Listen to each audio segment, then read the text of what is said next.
Hello everyone, Ceri the Crafter here, that's C-E-R-I the Crafter, and I'm here with the promised video.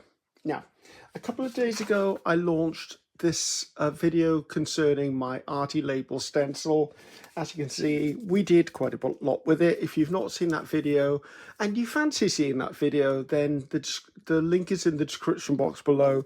That video was for those who actually have a gel plate or a gel press to make labels. However, I did promise in that video that I would do another version of it for those who don't have a gel press or a gel plate. And if you hang on to the end, I've got a couple of cutting tricks that you might want to know about for using this as well for making your labels. Now, I did go ahead and finish all my other labels, all of the arty ones, and as you can see I've got quite a box from the one that we made. A lot of them I left blank because you know what, I can stamp or write or just put it on as a pop of colour. So those are the one side. So let's have a little look. I'm saying so a lot today, aren't I? Need to break that habit. Okay, we're going to be working with this now. There will be a link to this in the description box, plus any other relevant links. You know me by now. I'll share as much as I can with you. Now, we're working on a white background only because this is my cleanest surface that I use for paints, but I am going to put down a piece of this washable, wipeable mat for us to work on as well. So know that it's not going to be white on white on white. Now, the paper I'm using is actually this paper. It's a little heavier than copier paper. I don't know whether anything on here will actually tell you what weight it is. I think that might tell you what weight it is. I just buy it on the internet. I would call this more of a presentation paper. It's a bit thicker. It's what I print my digitals on if I'm ever using digitals. So let's take a couple of these out actually because we're going to need them. So let's start off with some absolute basics. Let's stay on the thought of paint before we go any further. So, and do excuse me if the sun comes out and shines across my desk. I have no option. I have to film at this time of day because I've got another 2 videos to do. So I'm just going to put down one piece of the white paper and I'm going to lie this over the top. Now, only because I'm going to do a couple of different techniques on the same sheet here. So, right. You are a person without a gel press. So let's deal with that. So if I've got a sponge, just a makeup sponge, and I would call these more of a craft paint. They're more of the liquid, not heavy bodied paints. That's more than enough I need. This colour is just a mixed bottle of any colours I put in there actually. And if I sponge on and sponge off as much as you can, you don't want a lot of paint for this. And then I can just dab onto my paper and this will build up my label. Now, I would rather build up layers of paint than go on heavy to start with. Also, there's no need to worry if your paint goes under the edge of the stencil, because guess what? You're going to be cutting it off anyway. So, and as I said, at the end, I'll show you a couple of tricks for cutting these. Now, in my last video, it was the first time I'd actually played with my stencil because it had only just arrived from America. Now, my thinking was, oh, how do I cut this at the end? So I had a play and I came up with a couple of techniques which I was really happy with. So anyway, we'll deal with those when we get there. So now, if you're going to be stamping onto a label that's made from acrylic paint, don't forget, I would use a permanent ink like an archival ink, right? This can go to one side to be washed. I do need to wipe that up because I don't want it contaminating any other colours I'm using. I would use an archival or a permanent ink on here, but remember when you stamp onto acrylic, it's not going to dry as quickly as normal because the paper isn't that absorbent, so it's going to sit on the surface before it dries. Right, now I'm going to use a bit of a Diane Reevely technique now. So this is her craft paints or her designer paints. These are a little bit thinner than this. The technique I'm going to use showing you this can also be done with this. Just what I would always say with any of these techniques is little bit, little bit, little bit. Okay, you don't need a huge amount of paint. So I'm just going to put a small dot of paint down, as you can see. then I've got a blending brush. It's a little foam pad onto Velcro on a handle. They come in squares as well. I put this on the paint and I work it into the blending surface. And then all I'm going to do is I'm going to do small circular actions. Don't press hard. You want the colour to build up in even layers.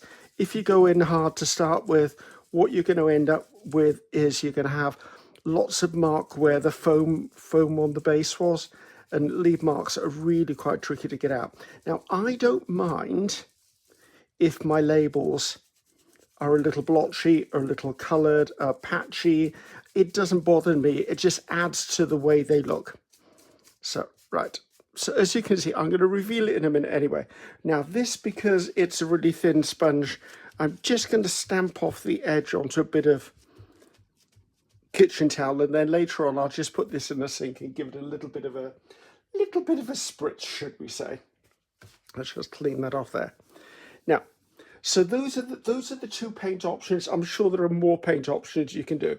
Now, because it's a stencil, you could always put like stencil butter or texture paste or something through it. However, I'm not sure how that would be as a writing surface. You could also come in and use, say, a chalk paint and do either of these two with a chalk paint, which would give you another surface that you could write on. So let's move away from the paints now. So a lot of you will have, if you're in the journaling world, the Distress Ink Vintage Photo. I like using this one. Now, we usually apply this with a sponge. My sponge is really eaten up, isn't it? I find if I use a sponge, I get not the greatest effect when doing the labels, because as you can see, it sort of grips the paper. Now what that will do, it will give you a very grungy label, which I personally don't mind for the right project, but it does give me that sort of gritty effect. However, using one of these, and these are a makeup sponge, I see them all over the place now. There was a time when they were hard to find. Now they're not as hard to find.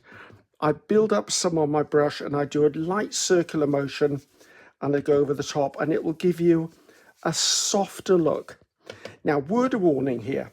If you're using something with hard edges on, go a little gentle. If you abuse a stencil, you'll lose a stencil.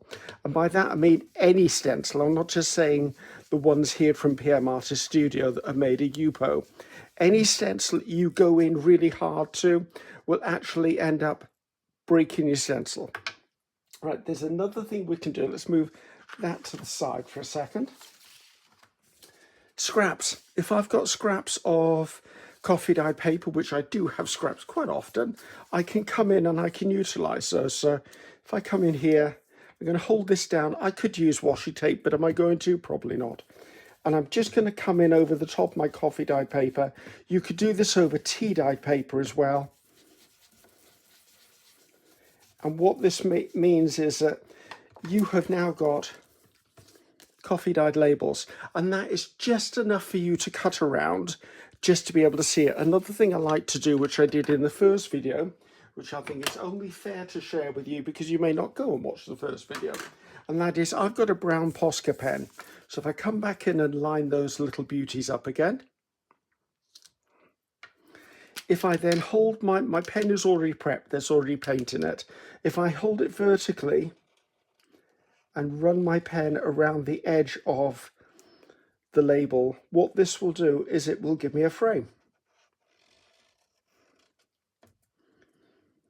Now, again, do I care if it bleeds under the stencil? I do not, because that's a bit I'm cutting off anyway.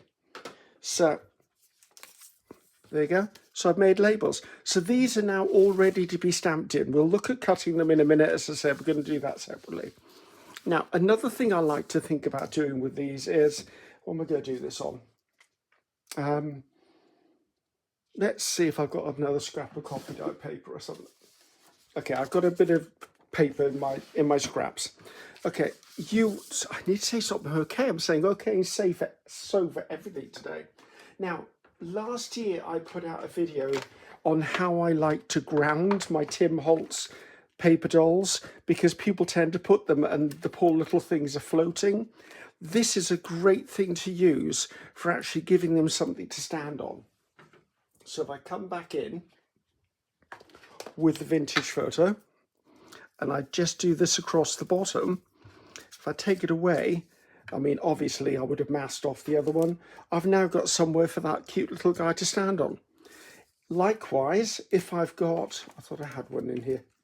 I've lost them. Where did I put them? I had two little ones sitting down. Actually, he can sit on something.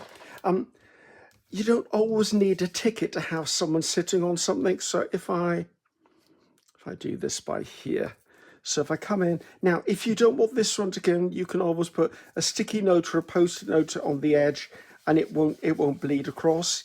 But there you go. So I've added something to this piece of ephemera that this gentleman can now sit on, that hasn't added any bulk to my surface. So I don't know where I've lost those two little boys. Ah, there you go.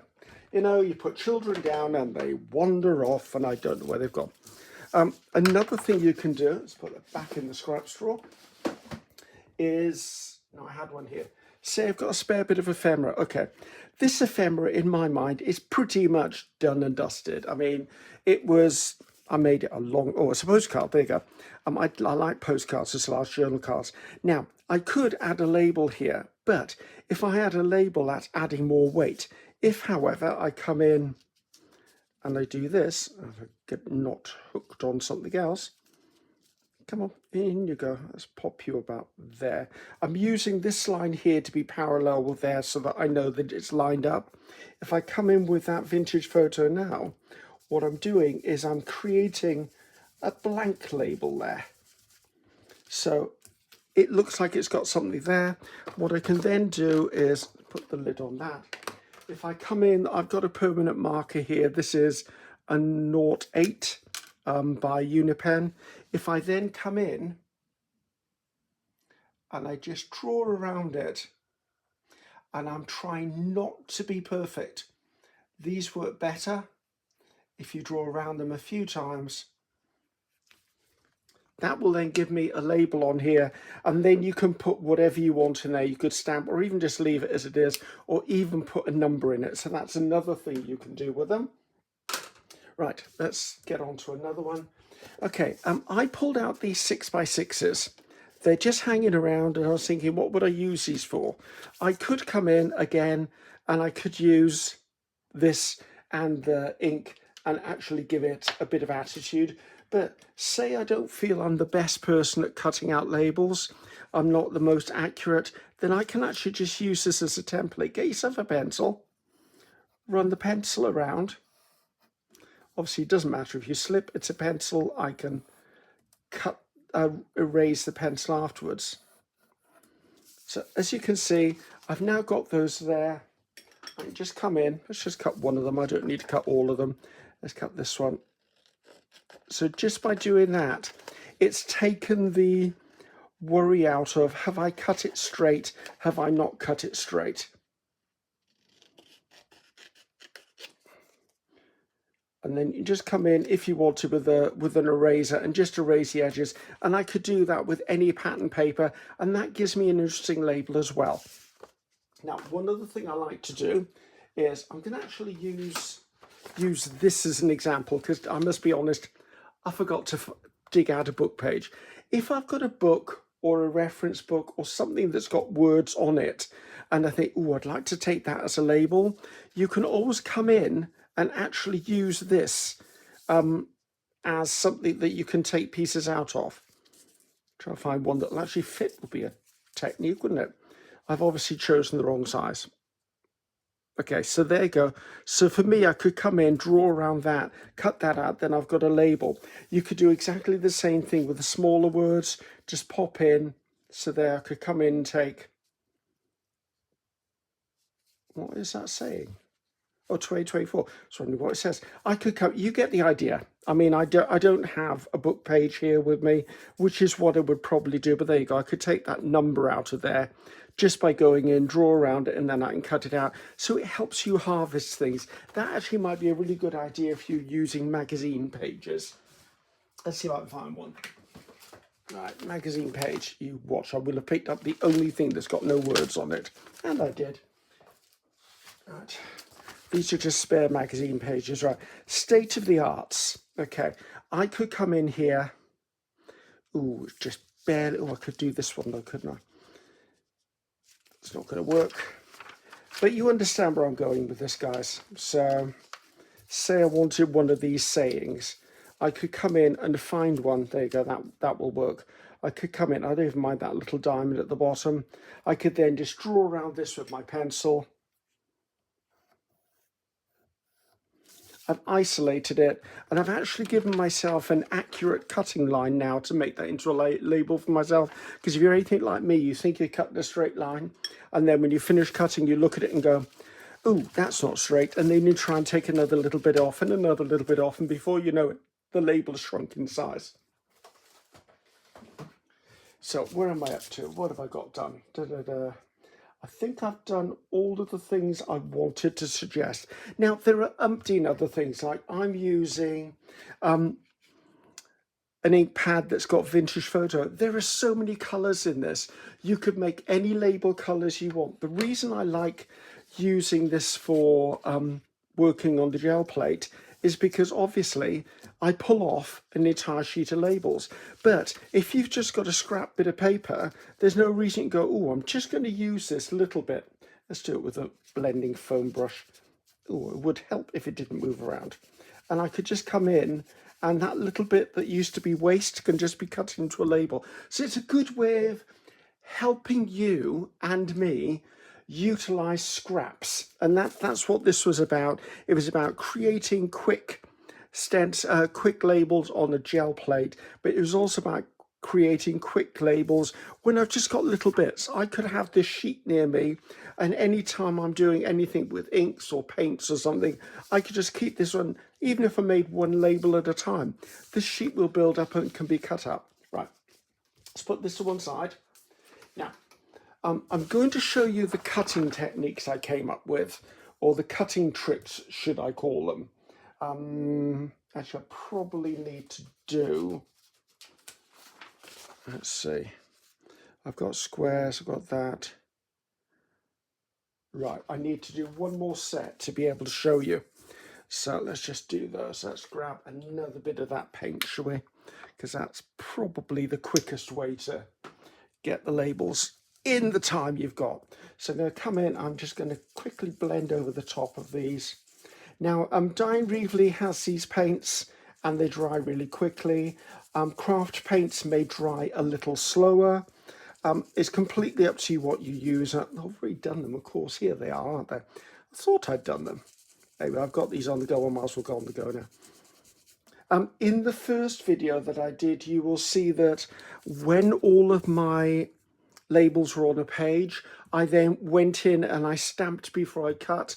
I'd always recommend that, because if you're not the most perfect stamper in the world, it's so frustrating. You've spent time cutting these out and then you stamp it badly. Stamp first. I also like stamping texture into the background of things. I think I did that in the first video as well. So a couple of things to look out for in the first video. Now, before I go on to the cutting techniques, and for those of you who don't want to watch that bit, I'm just going to say here that the lovely people at PM Artist Studio have given me a discount code. So if you go across and you were to buy this and do a bit more shopping, because I think you have to be over $35 to be able to use this code. And they have informed me that if it's over, oh, what is the rate? It's $100 and something. I think it might be $135. I can't remember. I've got nothing I could look it up on.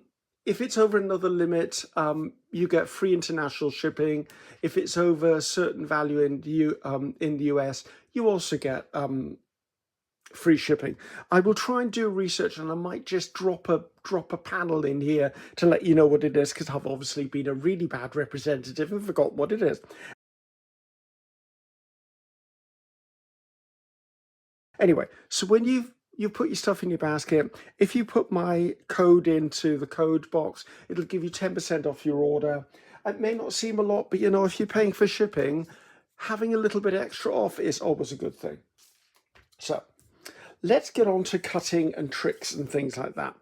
Now, you can come in with a guillotine. If we look at this, I have done it in such a way that there are areas you can cut straight through on this stencil. And once you cut that way, you can then cut other sections. This is the only one that I found when I was cutting them, and I had to come in and cut around the end shape, and I'll show you what I mean in a minute, because that was the only one that I had to do the basics with. So you can cut them all the guillotine. I'm not going to do that for this exercise because I'm only doing a few of them. What I would say is, because the system I created these on, which is Adobe Illustrator, helps me line it up. When you've got a large pair of scissors, you can just cut straight up the sides of things and it will speed up. And there was someone who said, oh, is there a die for these labels? No, I'm sorry, there isn't a die for these labels. I didn't even want to start thinking about designing dies for the simple reason that I fussy cut anyway, not my most favourite activity, but it doesn't take long to cut a sheet of these labels, and I thought, why try to add an extra expense to have that when you don't need the die? So there you go. So we've got some of those cut off. Let's put those in there. Now, when it comes to the round ones, this is where the tricks start. I would cut reasonably close and cut it. I have found cut this on a curve, because when I created them, this is a 1-inch circle punch and these are 1-inch circles. So if you're anything like me, you're appalling at cutting circles.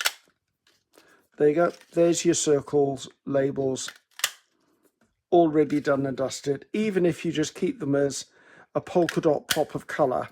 So that was my first thing, the 1-inch craft punch, and this could be any brand because it hasn't got a brand written on it. That was a really clever thing, and I love the fact of doing that. Also, another thing to mention to you is, yes, this is the size I've made this, but you can always cut this down into other sizes. You could cut this down the middle. Don't forget, just because this is the dimensions I've given you doesn't mean it's the dimensions you have to use. You could come in and cut them any way you want, like these ones here. If you cut them in, say, 1/2-inch pieces, then you'd have little square labels which work for some of those smaller numbers that you've got. Okay, right, let's do this one. So when I cut this, because I've done the pen border or the Posca marker border, I tend to cut as near as I can to the outside edge of the marker. I am not worried that it's not perfect.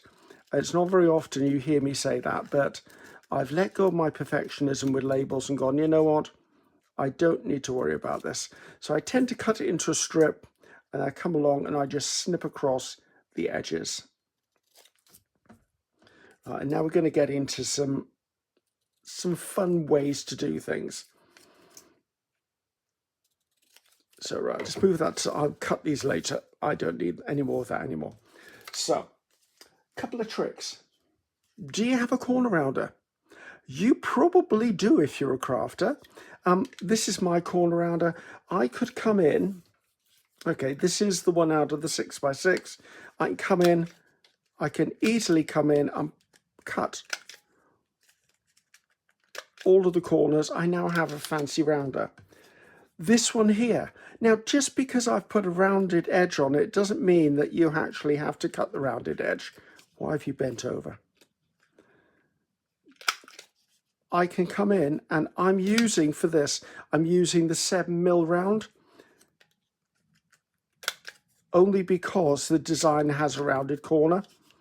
There you go, that's a rounded one. Now, if I wanted, I could easily come in and use the large one to get a different shape corner.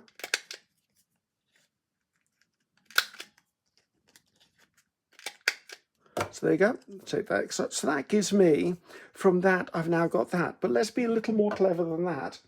If you happen to have one of these, and please don't ask me where I got these from, I have no idea. I've had them years. These ones are great for this sort of thing because I can come in and just, if I just snip the edges off, I've got very much a label shape. And if I choose the next size up, Obviously, I get a different dimension. However, that makes a mini tag. Okay? So it's just think about what you have around you, because just with those three, I was able to cut every single corner on these and give myself variations in making tags, making rectangles into clipped corners. I was making rectangles into rounded corners. The only ones that you have to kind of cut by hand are these little ones, because these are so small, I couldn't, with my hands, get them in there and be able to hold them. You might be able to. Your corner rounding punch may be different than mine. So that, I think, is my update for you guys on what to do if you don't have a gel press. I'm excited. I'm finding a lot of uses for these. I'm also finding a lot of uses in, if I've got something like this, and say I'm doing, let's see if I've got something to hand. Give me a second. Right, this was the quickest one I could find. It's just, don't even ask me, I don't know where it came from. Is it written on here is the question. I do wish manufacturers would put on their stamp blocks where it's from. Oh, Stampin' Up, there you go. I apologise, Stampin' Up, you have got it there. Don't even know whether this still exists. It's a very, very old stamp. But one of the things I really like to do is trying to put interest in the background of something. Now, I don't mind if my stencil gets marked. It doesn't bother me. It's a resource. It's a tool. If I really want to clean it afterwards, I could put it in a bath of water. If I've got permanent ink, I could just wipe it with a bit of isopropyl alcohol or even a bit of hand sanitizable lift stuff. So, right, I've got interesting stuff on there. If I just come in now and just give it a bit of a... I need ink on that, Griffiths. What are you doing? So if I just come in now, this will give me interesting labels. So maybe I don't actually want a label per se. I'm looking for something that is just a pop of interest in my artwork. There you go. I've now got this sort of stuff. So I cut that out. Let's do it because I've got it here. Let's just cut this one out. And having the line already marked out for you is so much easier. You could probably come in, if you've got craft papers and there's elements on the craft paper that you'd like to turn into a label, you could grab yourself a patterned piece of craft paper, work your way around with the stencil and draw out any of the areas you actually want to use. Right, let's go in with the little one because it's got little corners on it.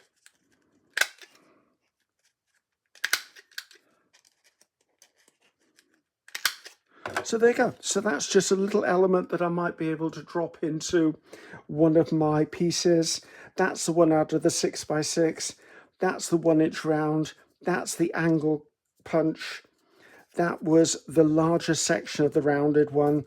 That was my little mini tag that I actually made with the angle out of one of the rectangles. This was the version where I actually made borders. So there's lots of things you can do, and I'm sure over time, people are going to show me so many more ways of doing this. I did suggest that you could potentially, are you saying potential because I've not done it, if you got this and you put it onto a piece of paper, you could, if you've got a light spritz bottle, you could spritz coffee onto this, and then it would soak through into your paper below to make coffee dyed labels. The only thing I would say is make sure that this is held down, maybe a bit of washi tape in each corner, and you could spritz over the top. Anything like that. I mean, I'm sure there's going to be a way of doing, actually that's an idea. I could spritz water on this and then sprinkle brushos on it, and that would give me multicolored backgrounds. There's lots of stuff. I'm still new to this stencil. I'm loving it, but I am new to it. So that's my Arty labels, and that's the stencil. I will put any appropriate links in the link box below. I will also find out what the limits are for free postage, both within America and internationally, because I know Mariah from PM Artist Studio sent me something the other day with it written on. I will do my best, I promise you. So hopefully you enjoyed that, guys. I'm Ceri the Crafter, and that's Ceri the Crafter. Until next time, goodbye now.